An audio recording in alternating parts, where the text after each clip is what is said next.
Bon, dans cette vidéo, ce que j'aimerais faire, ça serait débuter un projet. Alors moi, ce que j'ai pensé, ça serait d'utiliser le site web de ta mère, prendre une page du site, puis essayer de la reproduire, mais tranquillement, par étapes. Les premières pages, disons, les pages qui ont été produites sur Wix, c'est des pages quand même assez simples, puis mais nous, on va les programmer directement sur HTML. Alors, si on va sur le site de ta mère, et voilà, si on prend la page à propos, par exemple. Fait que si, comme tu peux voir sur cette page, il y a un en-tête, il y a un corps, mettons, on va appeler, là, parce qu'il y a une photo avec un petit logo, puis un texte, puis il y a un footer.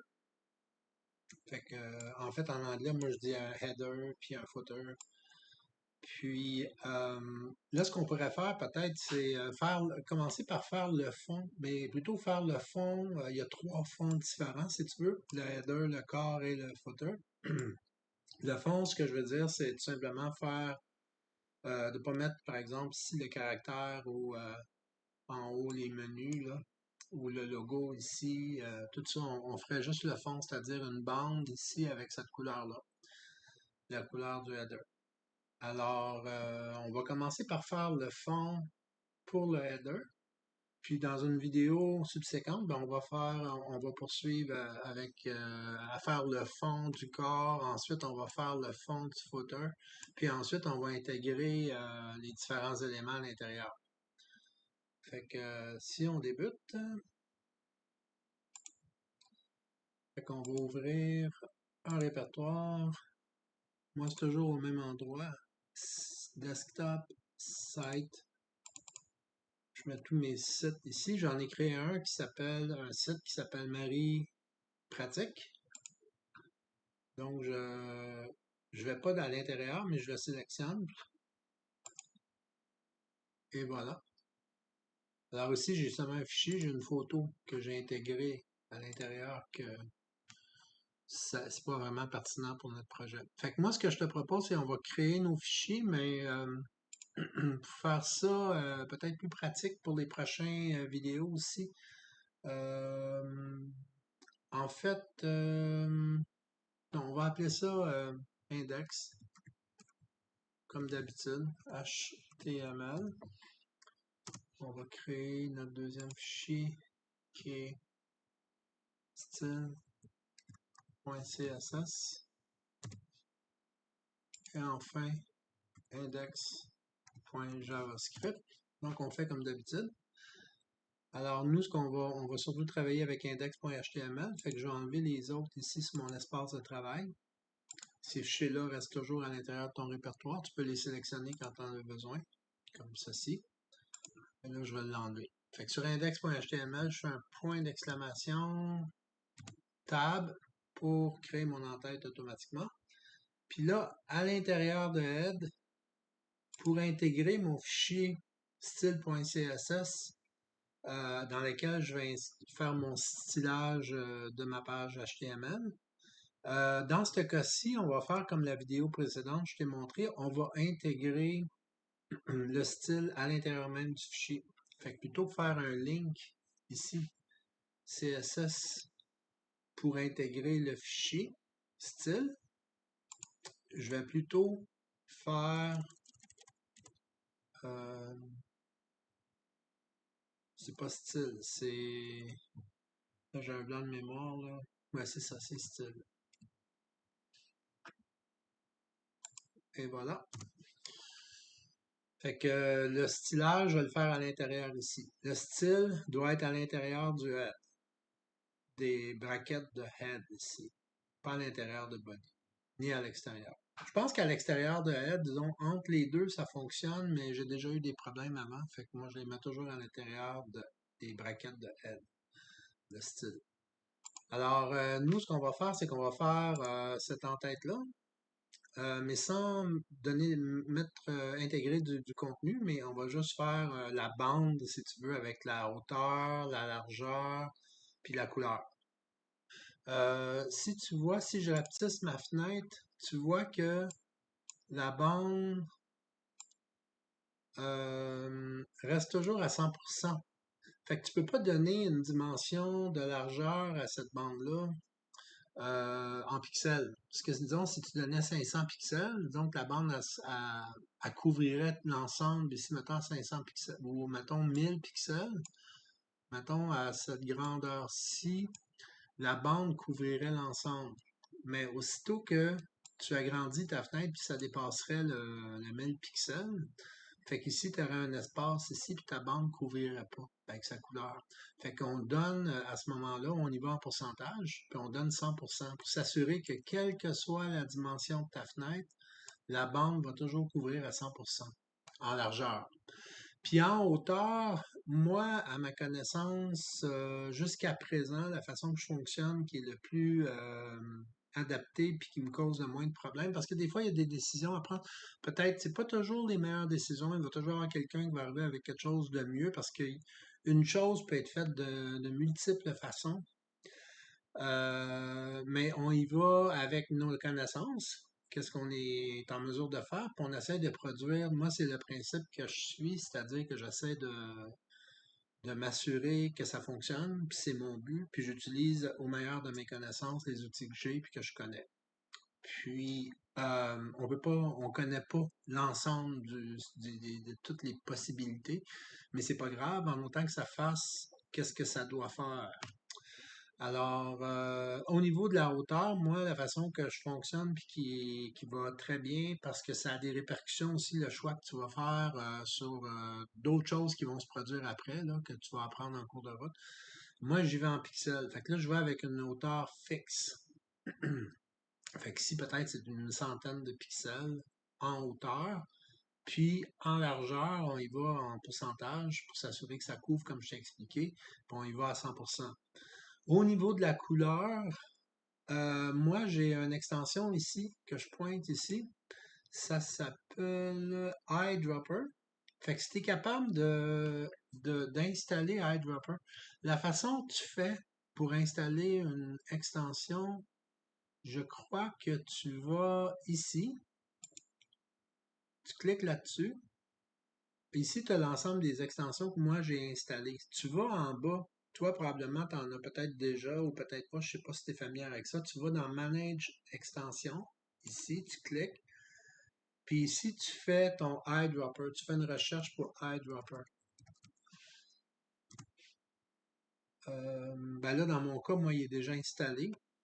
Fait que là, il me propose de l'enlever.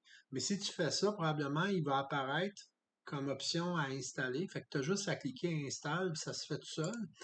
Puis un coup que c'est installé, tu vois ici, il y a une fenêtre d'extension qui est ouverte, je la ferme. Aussitôt qu'il est installé, tu vas voir, si tu cliques là-dessus, il va apparaître ici. Pour qu'il apparaisse ici à gauche sur la bande, quand tu vas le voir apparaître ici, tu dois cliquer sur Unpin ici. Ben, ici, dans mon cas, c'est Unpin, ça va l'enlever d'en haut, ici.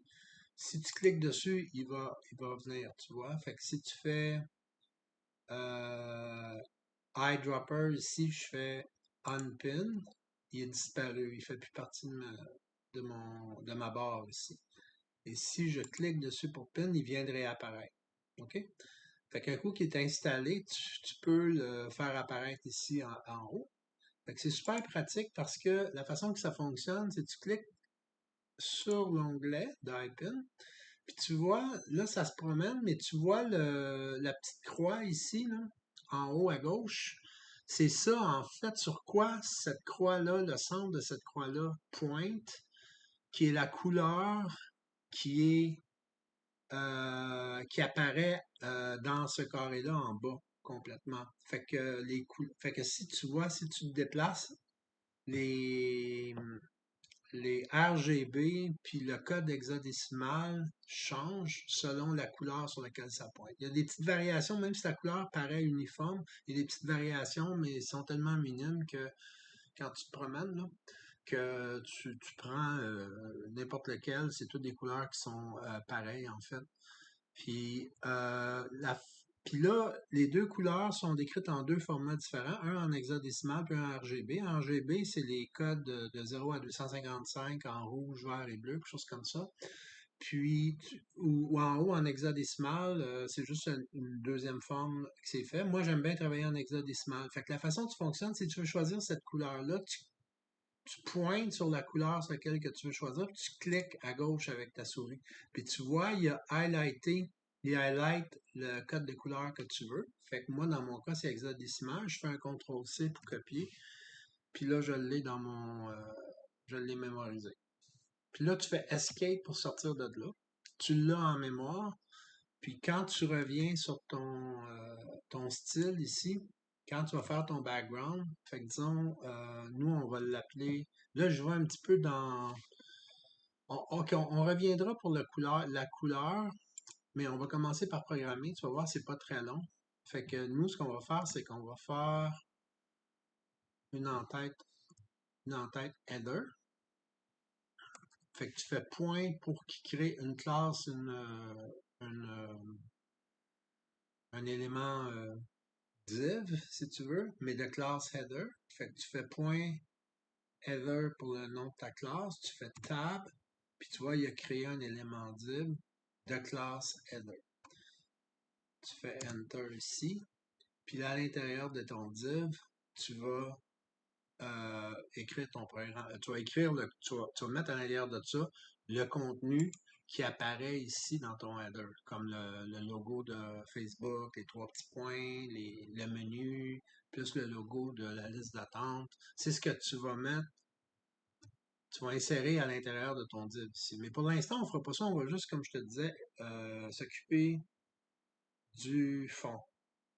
Alors, étant donné qu'on n'insère rien pour l'instant, on va laisser ça comme ça, mais on va venir le styler ici, c'est-à-dire avec sa hauteur, sa largeur, puis sa couleur. Fait que ce qu'on fait, c'est on fait point header pour sélectionner ce tag-ci, c'est-à-dire qu'on mentionne à style quel tag qu'on veut styler. Puis là, on va mettre notre largeur qui est 100%.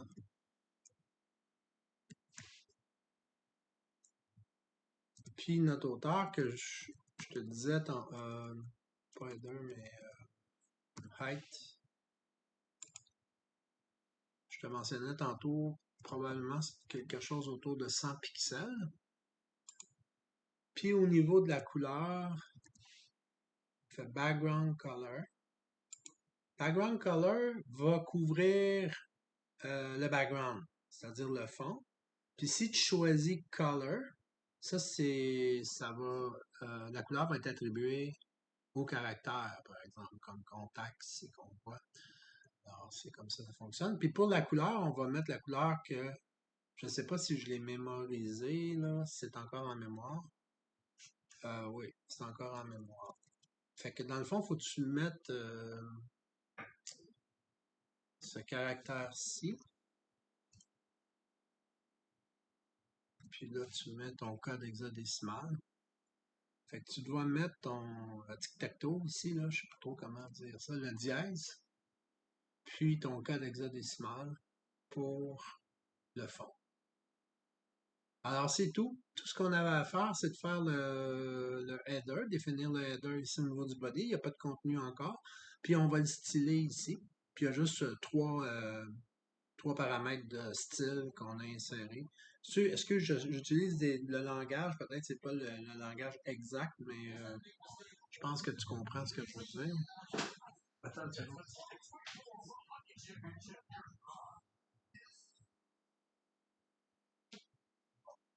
La télé a démarré tout ça. Fait que là, on va aller voir le résultat.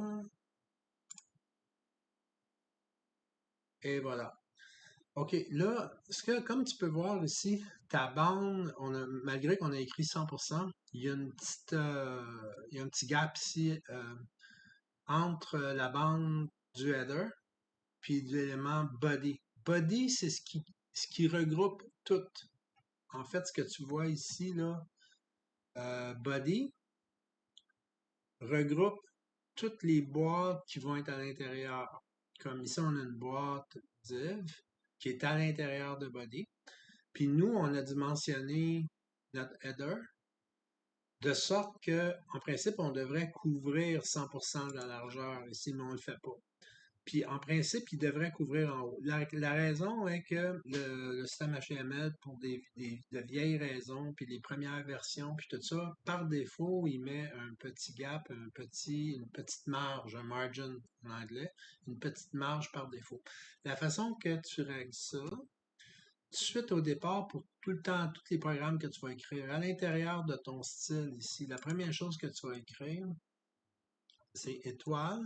Étoile, ça veut dire, ça va s'appliquer pour tous les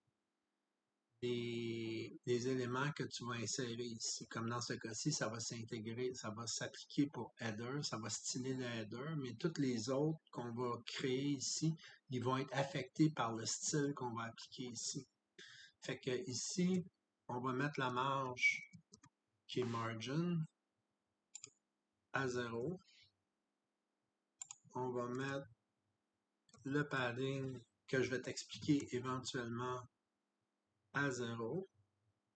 Au départ, il y a beaucoup de paramètres ici qui vont apparaître, que tu sais, je vais insérer, que je t'expliquerai peut-être pas tout de suite, mais juste te dire qu'au début, ça va peut-être paraître overwhelmed, tu vas en voir beaucoup, puis tu vas te dire, mon Dieu, ça va s'arrêter parce que on revient toujours au même, à tous les programmes qu'on va faire, ça va toujours être les mêmes qui vont revenir. Au départ, ils vont apparaître pas mal nouveaux, puis il va en avoir beaucoup, mais avec le temps, tu vas t'habituer, puis c'est c'est pas si compliqué. Puis ici, tu as box sizing. Tu vois ici box sizing, deux petits points, border box. Ça aussi, je vais t'expliquer ça éventuellement. Fait que, tu vois, ça veut dire que pour tous les éléments, étoile, ça veut dire pour tous les éléments, ce style-là va s'appliquer. Mais ça veut pas dire que pour des éléments, tu peux pas mettre des marges autrement que 0. C'est-à-dire que au départ, le programme, comment il est lu à partir d'en haut, puis si la marge était 0, fait qu'au départ, il va le considérer comme 0. Mais s'il arrive sur un élément comme header, on décide d'insérer une marge, disons, de 10 pixels. Rendu à header, le système va arriver, il va dire, ah, OK, ici, il y a une exception, par contre. Header, il est à 10 pixels, fait qu'il va l'insérer, il va le mettre à 10 pixels. Puis après ça, à l'élément suivant, si margin il est pas mentionné, il va garder le margin par défaut à 0. Fait que je pense que tu comprends ce que je veux dire. Alors, c'est ça. Fait que cette template-là va faire que ça va éliminer le gap qu'on voyait tantôt. Fait que si on revient, tu vois, fait que là, ça couvre complètement. Fait que si tu compares avec le site à ta mère ici, on est pas mal pareil, sauf que il y a peut-être une petite différence de hauteur. Fait que ce que je vais faire, c'est je vais retourner et je vais en hauteur, au lieu d'être 100 pixels, je vais essayer 125. Voir si c'est pas mal pareil. Voilà. Fait que là, maintenant, on a ça. Et on compare. Moi, mes yeux est encore un petit peu plus petit. On va le mettre à 135, mettons. Voilà. Ouais, là, je pense qu'il est pas mal pareil. Et voilà, fait que ça complète la vidéo. Puis on va poursuivre dans la prochaine vidéo. Puis on va faire le corps. Puis probablement, on va faire en même temps le fond du footer. Alors, c'est ça.